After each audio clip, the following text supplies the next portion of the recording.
रात के 1 बज रहे थे। पाकिस्तान के सियालकोट, मुरीद के बहावलपुर और पीओके के मुजफ्फराबाद, कोटली और भिंबर में आतंकी अपने ठिकानों में चैन की नींद सो रहे थे। उन्हें जरा भी अंदाजा नहीं था कि ये रात उनके लिए आखिरी रात साबित होने वाली है। कुछ ही मिनटों में आसमान से आग बरसने वाली थी और इस बार भारत का जवाब सिर्फ बयानों में नहीं बल्कि मिसाइलों की भाषा में आने वाला था। रात लगभग 1:05 से 1:30 के बीच लश्कर-ए-तैयबा, जैश-ए-मोहम्मद और हिजबुल मुजाहिदीन के 9 ठिकानों पर एक साथ हमला हुआ। 24 मिसाइलें और कई बम एक साथ दागे गए। रात के सन्नाटे में चारों तरफ धुएं का गुबार फैल गया। तेज धमाकों की आवाज़ ने ज़मीन को कंपा दिया और आसमान काले धुएं से भर गया। कुछ ही मिनटों में आतंक के ये तमाम अड्डे मलबे के ढेर में बदल गए। इस मिशन को भारत ने एक नाम दिया था, ऑपरेशन सिंदूर। ये नाम अपने आप में एक गहरा संदेश था, उन माँओं और बहनों के दर्द का जवाब जिनकी मांग का सिंदूर पहलगाम की वादियों में मिटा दिया गया था। इस पूरी कहानी की शुरुआत होती है 22 अप्रैल 2025 को। जम्मू कश्मीर की बैसरन घाटी, जिसे मिनी स्विट्जरलैंड कहा जाता है, उस दिन पर्यटकों से भरी थी। परिवार आए थे, जोड़े आए थे, बच्चे आए थे, माहौल खुशनुमा था। तभी लश्कर-ए-तैयबा के फ्रंट ग्रुप टीआरएफ से जुड़े 5-6 आतंकी वहां पहुंचे।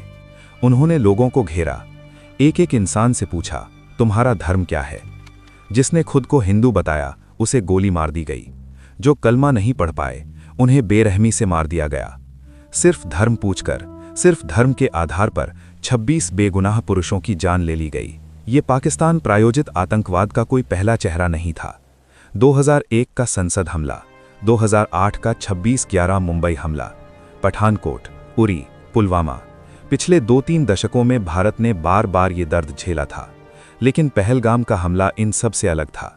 इस बार आतंकियों ने इंसानियत की हर सीमा पार कर दी थी और इस बार भारत की सहन शक्ति की भी हद आ गई थी। पाकिस्तान ने हमेशा की तरह वही पुराना खेल खेला, कभी आतंकियों को फ्रीडम फाइटर बताया, कभी भारत पर ही आरोप लगाए। लेकिन इस बार भारत सरकार ने सिर्फ बयानबाजी से आगे बढ़कर ठोस कदम उठाने का फैसला किया। सबसे पहले कूटनीतिक मोर्चे पर वे फैसले लिए गए जो पहले कभी नहीं हुए थे। भारत ने सिंधु जल संधि को निलंबित कर दिया, वही संधि जिस पर पाकिस्तान की करीब 80% सिंचाई योग्य जमीन निर्भर है। इसका मतलब ये था कि भारत अब इन नदियों का पानी रोक सकता था या बिना किसी चेतावनी के एक साथ छोड़ सकता था, जिससे पाकिस्तान को कभी सूखे और कभी बाढ़ का सामना करना पड़ सकता था। अटारी चेक पोस्ट बंद की गई, SVES वीज़ा रद्द किए गए, Pakistani social media accounts, cricketer और मीडिया हाउस भारत में बैन कर दिए गए। OTT प्लेटफॉर्म्स से सभी पाकिस्तानी फिल्में, शोज और गाने हटाने के आदेश दिए गए। ये सिर्फ शुरुआत थी। एक तरफ जहां पाकिस्तान को अंतर्राष्ट्रीय स्तर पर अलग थलग करने के लिए कूटनीतिक कदम उठाए जा रहे थे, वहीं दूसरी तरफ आतंकियों के खिलाफ सैन्य ऑपरेशन की तैयारी तेजी से चल रही थी। प्रधानमंत्री नरेंद्र मोदी पहले ही बिहार की एक जनसभा में साफ शब्दों में कह चुके थे कि इस हमले में शामिल आतंकियों और इसकी प्लानिंग करने वालों को उनकी कल्पना से भी कहीं बड़ी सजा दी जाएगी। 19 अप्रैल को दिल्ली में एक हाई लेवल मीटिंग हुई। उस कमरे में प्रधानमंत्री नरेंद्र मोदी थे, रक्षा मंत्री राजनाथ सिंह थे, राष्ट्रीय सुरक्षा सलाहकार अजीत डोभाल थे, chief of defence staff general Anil Chauhan थे और तीनों सेनाओं के प्रमुख थे। प्रधानमंत्री मोदी ने उस बैठक में साफ शब्दों में कहा, सैनिक आतंकवाद को खत्म करने के लिए जो जरूरी समझें वो कदम उठाएं। उन्हें पूरी छूट दी गई। इसके बाद देश की खुफिया एजेंसियां रॉ और नेटग्रिड पूरी ताकत से मैदान में उतर गईं। उन्हें एक ही काम था, पाकिस्तान और पीओके में आतंकी ठिकानों की रियल टाइम जानकारी जुटाना। हर अफसर, हर एजेंसी अपना सर्वश्रेष्ठ दे रही थी। सबके मन में एक ही भाव था, पहलगाम का बदला लेना है।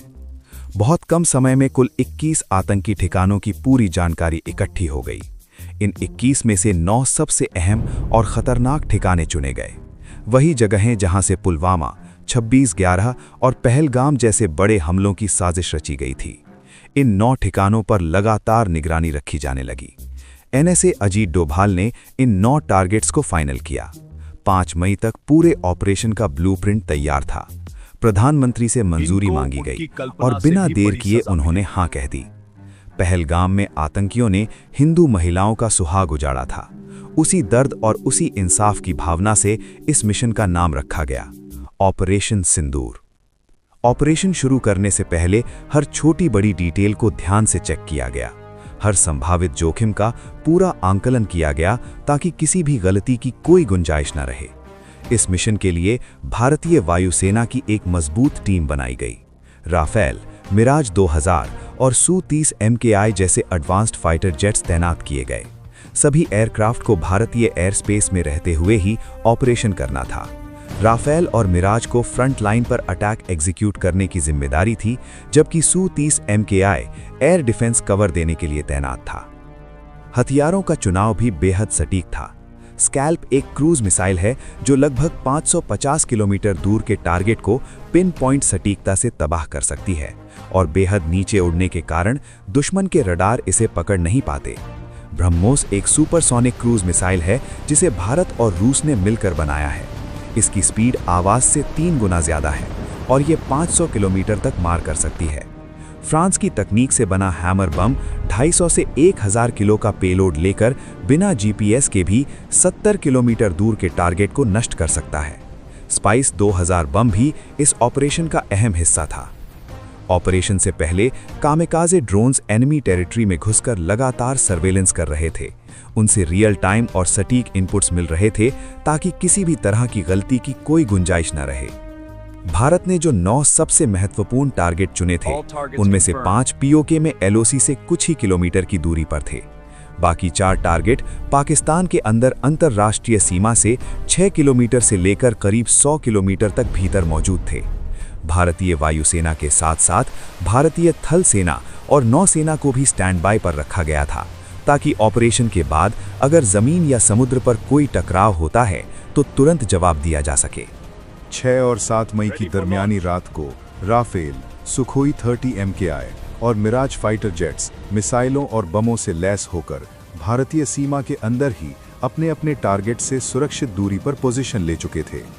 रात का अंधेरा फैला हुआ था, चारों तरफ पूरी खामोशी थी। POK और पाकिस्तान में बैठे आतंकवादी जो कुछ दिन पहले भारत के मासूम लोगों की जान ले चुके थे, बेखबर होकर सो रहे थे। उन्हें बिल्कुल भी अंदाजा नहीं था कि ये रात उनके लिए आखिरी साबित होने वाली थी।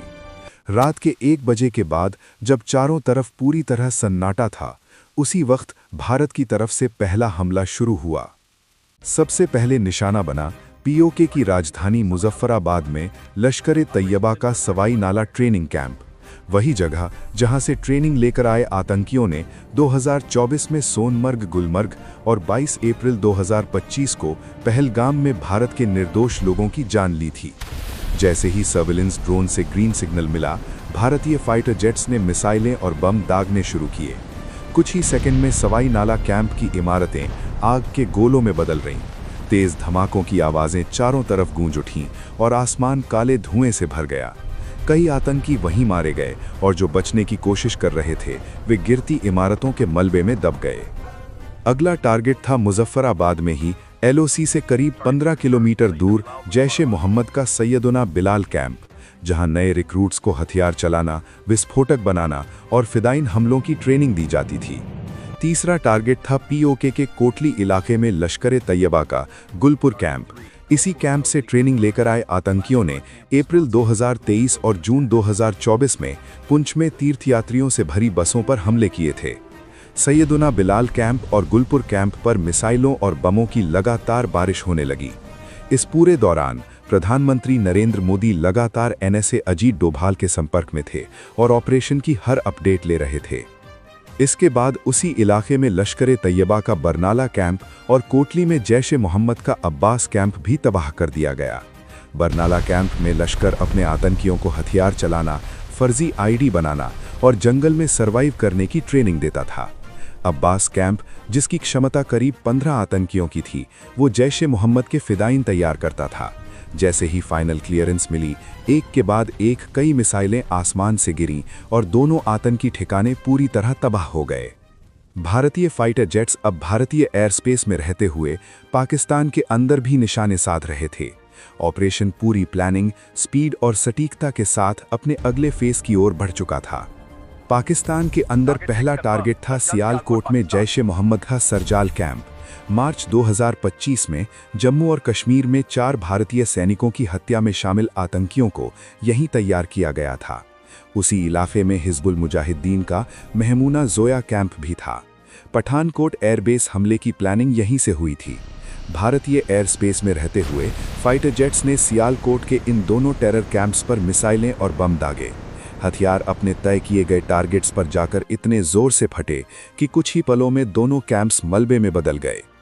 इसके बाद भारतीय फाइटर जेट्स ने बॉर्डर से करीब 18 से 25 किलोमीटर दूर मुरीद के में लश्कर तैयबा के सबसे बड़े अड्डे मरकजी तैयबा को निशाना बनाया। ये वही जगह थी जहां 1990 से आतंक की जड़ें मजबूत की जा रही थीं।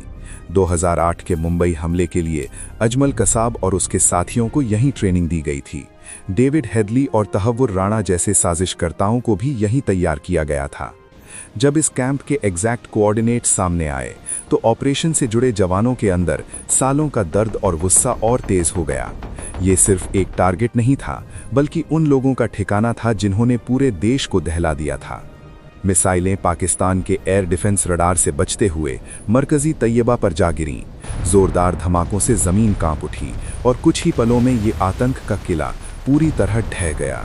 इन हमलों के साथ भारत पाकिस्तान में चल रहे 8 बड़े आतंकी ठिकानों को खत्म कर चुका था, लेकिन अभी एक सबसे बड़ा और खतरनाक अड्डा बाकी था। बॉर्डर से करीब 100 किलोमीटर दूर पाकिस्तान के पंजाब प्रांत में बहावलपुर में स्थित था मरकज सुभान अल्लाह, जैश ए मोहम्मद का हेडक्वार्टर। यही वो जगह थी जहां जैश का चीफ मसूद अजहर पैदा हुआ था और जहां से उसने अपने आतंकी संगठन की नींव रखी थी। 2001 का संसद हमला, पठानकोट एयरबेस अटैक, 2019 का पुलवामा हमला, सब कुछ यहीं से प्लान किया गया था। उन तमाम बेगुनाह लोगों को सच्ची श्रद्धांजलि देने के लिए भारत ने टेरर हब पर ब्रह्मोस मिसाइल दागी। कुछ ही मिनटों में जैश के हेडक्वार्टर की इमारतें पूरी तरह तबाह हो गईं। इस हमले में मसूद अजहर के कई रिश्तेदार और जैश के टॉप कमांडर मारे गए, जिनमें उसका भाई और IC-814 हाईजैकिंग का मास्टरमाइंड अब्दुल रऊफ अजहर, उसके 2 साले मोहम्मद यूसुफ अजहर और हाफिज मोहम्मद जमील भी शामिल थे। लश्कर तैयबा के 2 बड़े कमांडर खालिद और मुदस्सर खाड़ियान खास भी इस हमले में ढेर हो गए। रात 1:05 पर शुरू हुआ ये ऑपरेशन सिर्फ 25 मिनट में खत्म हो गया।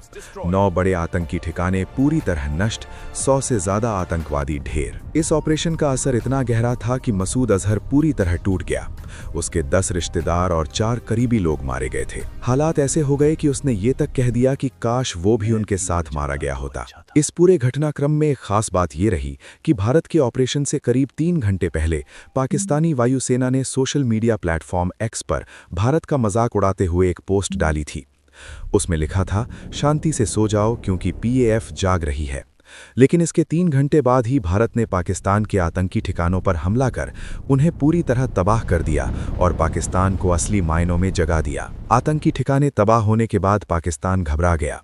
उसने रात के अंधेरे में ड्रोन और मिसाइलें खींचकर जम्मू कश्मीर, पंजाब और गुजरात के करीब 15 शहरों में भारतीय सैन्य ठिकानों, नागरिक इलाकों और धार्मिक स्थलों पर हमले की कोशिश की। लेकिन भारत पहले से तैयार था। जैसे ही ये ड्रोन और मिसाइलें भारतीय हवाई सीमा में घुसीं, भारतीय बहुस्तरीय वायु रक्षा प्रणाली ने करीब 50 ड्रोन को हवा में ही नष्ट कर दिया।